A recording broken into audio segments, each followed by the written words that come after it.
Hello, what a glorious day it is. It's February 24th, 2009.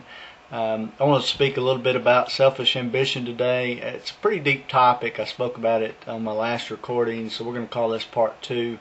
But selfish ambition is at the root of every problem we have.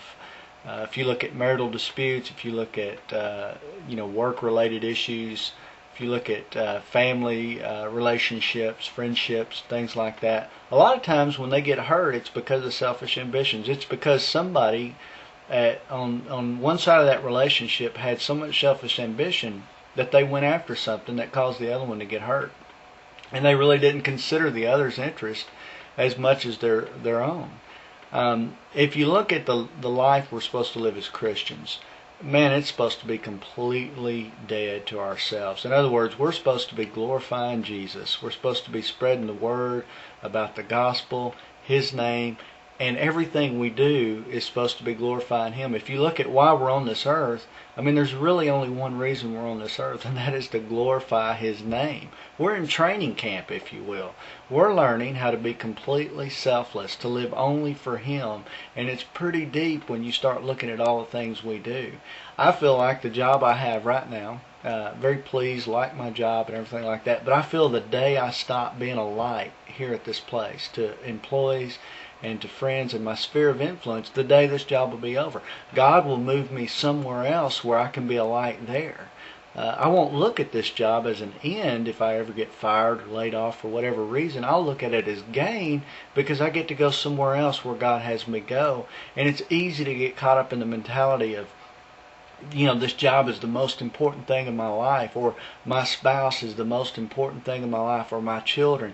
Really, God is at the top, because if you draw close to God and you put yourself out of the way and you start living to glorify His name, then all things will be delivered to you. It says, but seek my kingdom and my righteousness first, and all these things will be given to you. That's in Matthew 6:33. And if you look at the example of Jesus' life, He come to this planet and He completely gave Himself up for us. He lived totally for the Father. He was always about the Father's business. He was always about saving us. He was always about teaching. He was always about healing the sick.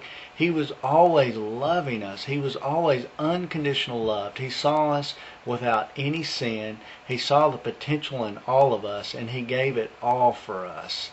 And I just want to encourage you that the selfish ambition that's in your heart, that's in your life, whatever it is, no matter how big or how small it is, I just urge you to really look at that and try to find out what it is that's hurting people around you. If you look at Galatians 5:19, you'll see that the works of the flesh are murders and adultery, and there's all kinds of envy and things like that related in there. At the root of every one of those is what we want. What do I want? What am I going to get? And it causes us to kill relationships. It causes us to die, uh, spiritually. And it cuts off that relationship, or it hinders our relationship and our prayers with God. So that's my word for today. I hope y'all have a glorious day, and I appreciate you tuning in.